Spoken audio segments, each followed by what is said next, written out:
सबसे अजीब घटनाएं जो आज भी लोगों को हैरानी में डालती हैं, जिन्हें जानकर आप भी हैरान हो जाओगे। नंबर 1, 21 साल की एक कैनेडियन स्टूडेंट एलिजा लैम, जो कि जनवरी 2013 में लॉस एंजलिस गई थी। एलिजा ने सिटी के डाउनटाउन में सेसिल होटल में स्टे किया था। ये होटल पहले भी काफी डिस्टर्बिंग और स्ट्रेंज इंसिडेंट्स के लिए जाना जाता था, लेकिन एलिजा के साथ जो हुआ उसने लोगों को हिला कर रख दिया। 19 फरवरी 2013 को एलिजा लैम की डेड बॉडी मिली, जो कि होटल के रूफटॉप पे मौजूद पानी के टैंक में थी। इसका पता तब चला जब होटल के एक गेस्ट ने पानी के लो प्रेशर और पानी में अजीब से स्मेल की कंप्लेन की। एलिजा काफी समय पहले ही होटल से अचानक से डिसअपीयर हो गई थी। इस केस में सबसे अजीब बात तब सामने आई जब इन्वेस्टिगेशन के दौरान उनका एक वीडियो क्लिप देखा गया, जो कि उनके डिसअपीयरेंस से पहले होटल के लिफ्ट में मौजूद सीसीटीवी कैमरा ने कैप्चर किया था।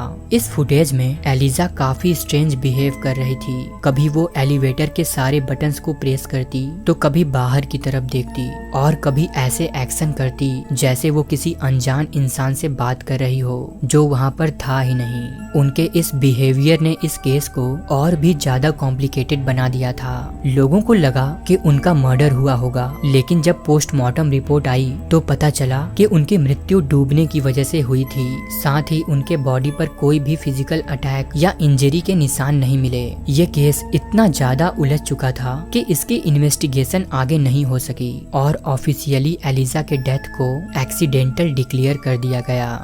नंबर 2, सदर्न फ्रांस के प्रोवेंस रीजन में एक छोटा सा टाउन है जिसे टारास्कॉन नाम से जाना जाता है। हर साल इस टाउन में एक फेस्टिवल मनाया जाता है जिसमें एक ड्रैगन जैसे क्रिएचर का पपेट शो मेन पार्ट है। असल में वहाँ के लोग इस शो के जरिए अपने हिस्टोरिकल कल्चर को प्रेजेंट करते हैं, जो उनके एक मिथिकल स्टोरी से जुड़ा है। लोगों का मानना है कि 6th सेंचुरी में उस टाउन के आसपास एक ड्रैगन जैसा क्रिएचर रहता था जिसे टारस्क नाम से जाना जाता है। वो क्रिएचर बार बार गांव में आता और लोगों पर अटैक करता, साथ ही वो लोगों के घरों को भी डिस्ट्रॉय कर देता। टारास्क की टेरिफाइंग प्रेजेंस से लोग इतने परेशान हो गए थे कि उन्होंने मदद के लिए सेंट मार्था को बुलाया और सेंट मार्था ने अपनी प्रेयर से उस क्रिएचर को वश में कर लिया और उसे काफी शांत कर दिया। बाद में सेंट मार्था उस क्रिएचर को गाँव में ले गई, जहाँ लोग डर की वजह से उस पर अटैक करने लगे और टारास्क को मार दिया। इसके बाद से ही टारास्क एक रीजनल सिंबल बन गया और प्रोवेंस रीजन के लोग इसे अपनी कल्चरल आइडेंटिटी का हिस्सा मानकर इस फेस्टिवल को मनाने लगे। नंबर 3, 1995 के आसपास इंडिया के कई रीजन्स में एक स्ट्रेंज और डरावना फिनोमिनन देखने को मिला, जिसमें लोगों का मानना था कि रात के वक्त एक औरत घर के बाहर आती है और उनसे प्याज मांगती है, और जो लोग उसे प्याज दे देते हैं उनके घर में कुछ बुरा होने लगता है या उनके फैमिली में किसी की मृत्यु हो जाती है। ये इंसिडेंट्स छोटे शहरों या गाँव में ज्यादा सुनने को मिल रहे थे। इन घटनाओं की वजह से लोगों में काफी डर फैल चुका था, जिसकी वजह से रात में लोगों ने घरों से निकलना भी छोड़ दिया था। और आपको जानकर हैरानी होगी कि डर की वजह से लोग अपने घर की दीवारों और दरवाजों पर ओम सिंबल्स बनाने लगे थे। ये एक तरह का टोटका माना जा रहा था जो उस औरत को घरों से दूर रख सकता है। इसकी एक बड़ी वजह ये भी थी कि लोग उस औरत को चुड़ैल या भूत प्रेत से जोड़कर देख रहे थे। कई जगह पुलिस को इन्वेस्टिगेशन के लिए भी बुलाया गया, लेकिन उन्हें कोई ऐसी महिला का फिजिकल प्रूफ नहीं मिला जो गाँव में या घरों के आसपास घूम रही हो। आखिर में ये पूरी घटना एक अफवाह या मास हेजिटेरिया का पार्ट माना गया। हालांकि उस टाइम पर लोगों में इस घटना को लेकर काफी डर फैल चुका था। इसके बाद भी 2008 से 2010 के बीच उत्तर प्रदेश और महाराष्ट्र के कई रूरल एरियाज में ये अफवाह फिर से फैलने लगी, जबकि लोगों के पास इसका कोई फिजिकल प्रूफ नहीं था। नंबर 4, 2003 में हाइकर्स का एक ग्रुप कोलोराडो के रूजवेल्ट नेशनल फॉरेस्ट में हाइकिंग कर रहे थे। इस ग्रुप में कुछ बच्चे भी थे, जिसमें 3 साल का जैडी अटाडेरो भी था, जो अपने फादर एलन अटाडेरो के साथ हाइकिंग पर गया था। जब ग्रुप हाइकिंग करते करते एक जगह रुका तो जैडी ने ध्यान नहीं दिया और वो थोड़ा आगे चला गया, लेकिन कुछ ही देर बाद वो ग्रुप से बिल्कुल अलग हो गया और अचानक से गायब हो गया। जैडी के डिसअपीयरेंस के बाद एक मैसिव सर्च ऑपरेशन लॉन्च किया गया, जिसमें local authorities, search and rescue teams, helicopters, यहाँ तक कि वॉलंटियर्स ने भी कई दिनों तक आसपास के एरिया को अच्छे से एक्सप्लोर किया। लेकिन इतने एक्सटेंसिव एफर्ट्स के बाद भी जेडी का कोई ट्रेस नहीं मिला। लेकिन इस घटना के 4 साल बाद कुछ ऐसा हुआ जिसने सभी के होश उड़ा दिए। 2003 में कुछ हाइकर्स ने एक भीड़ भरे इलाके में जेडी के कुछ स्केलेटन रिमेन्स और क्लोथ्स को डिस्कवर किया।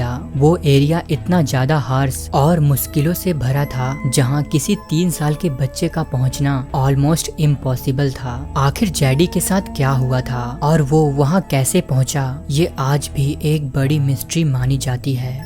नंबर 5, सेकेंड वर्ल्ड वॉर के दौरान यूएस नेवी वेस्ट कोस्ट पर पेट्रोलिंग के लिए ब्लिम्प्स का यूज करती थी, जो कि एक तरह के एयरशिप्स होते थे। यूएस नेवी के पास कई ब्लिम्प्स थे, जिनमें से एक था L-8 ब्लिम्प, जो कि 16 अगस्त 1942 को कैलिफोर्निया के कोस्ट लाइन के पास पेट्रोलिंग कर रहा था। इस ब्लिम्प में 2 क्रू मेंबर्स थे, पायलट अर्नेस्ट कॉडी और को पायलट चार्ली एडम्स। सब कुछ नॉर्मल लग रहा था। टेक ऑफ के बाद ब्लिम्प ने रेडियो कम्युनिकेशन भी इस्टेब्लिश किया और कहा कि वो ओशन में ऑयल स्लीक को इन्वेस्टिगेट कर रहे हैं। इसके कुछ घंटों बाद L-8 ब्लिम्प सैन फ्रांसिस्को के रेसिडेंटल एरिया में लैंड हुआ। जब लोग ब्लिम्प के पास गए तो उन्होंने देखा कि कॉकपिट और कैबिन बिल्कुल खाली था। दोनों क्रू मेंबर्स वहां से गायब थे, उनका वहां कोई ट्रेस नहीं मिला। वहीं ब्लिम्प फुल्ली ऑपरेशनल कंडीशन में था और कुछ इक्विपमेंट्स जैसे पैरासूट्स और लाइफ जैकेट्स बिल्कुल अनटचेड थे। ब्लिम्प में कोई ऐसा एविडेंस नहीं मिला जो स्ट्रगल या मैकेनिकल फेलियर को इंडिकेट करता हो।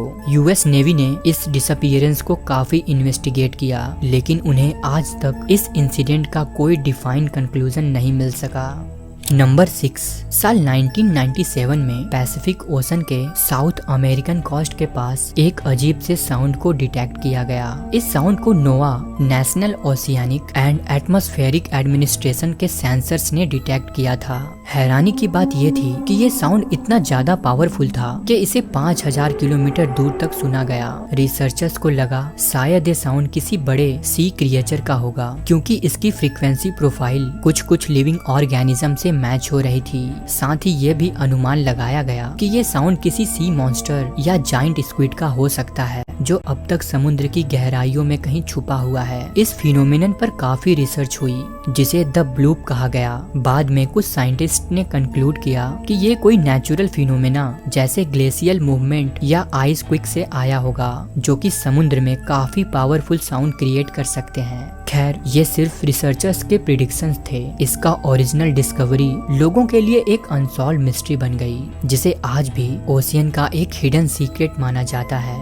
नंबर 7, साल 1587 में सर वॉल्टर रैली, जो कि इंग्लैंड के क्वीन एलिजाबेथ के अंडर काम करते थे, उन्होंने रोनॉक आइलैंड, जो अब नॉर्थ अमेरिका का एक छोटा सा द्वीप है, वहां एक कॉलोनी इस्टेब्लिश करने का प्लान बनाया। उस समय इंग्लैंड अपना इन्फ्लुएंस नॉर्थ अमेरिका में एक्सपैंड करना चाहता था। इसीलिए सर वॉल्टर रैली 117 लोगों को इंग्लैंड से इस आइलैंड पर ले गए, जिसमें पुरुष, महिलाएं और बच्चे भी थे। इस कॉलोनी का गवर्नर जॉन व्हाइट को बनाया गया, जो अपनी पत्नी और बच्चे के साथ वहां रहने गए थे। लेकिन जल्द ही उनके सप्लाईज खत्म होने लगे और गवर्नर जॉन व्हाइट ने फैसला किया कि वो वापस इंग्लैंड जाएंगे और कुछ सप्लाईज ले आएंगे। जॉन व्हाइट 1587 में इंग्लैंड के लिए निकल पड़े, लेकिन उन्हें आने में 3 सालों का वक्त लग गया। और जब वो 1590 में रोनॉक आइलैंड वापस लौटे तो उन्हें ये बस्ती पूरी वीरान मिली। यहाँ के 117 लोग, जिसमें उनकी फैमिली भी थी, वो सारे लोग गायब हो गए थे। किसी का कुछ पता नहीं था। अजीब बात तो ये थी कि वहाँ उन्हें कोई भी डेड बॉडी, डिस्ट्रक्शन या किसी फाइट के साइन नहीं मिले। जब काफी छानबीन की गई तो उन्हें पेड़ पर खुरेद कर लिखा गया सिर्फ एक शब्द मिला, और वो शब्द था क्रोआटॉन, जो इस घटना को और भी मिस्टीरियस बना रहा था। आज भी ये घटना इतिहास में सबसे रहस्यमयी और अनसुलझे वाक्यों में से एक माना जाता है। दोस्तों, उम्मीद करते हैं कि आपको हमारी ये वीडियो पसंद आई हो। अगर वीडियो अच्छी लगी तो वीडियो को लाइक और चैनल को सब्सक्राइब करना ना भूलें। मिलते हैं नेक्स्ट वीडियो में। धन्यवाद।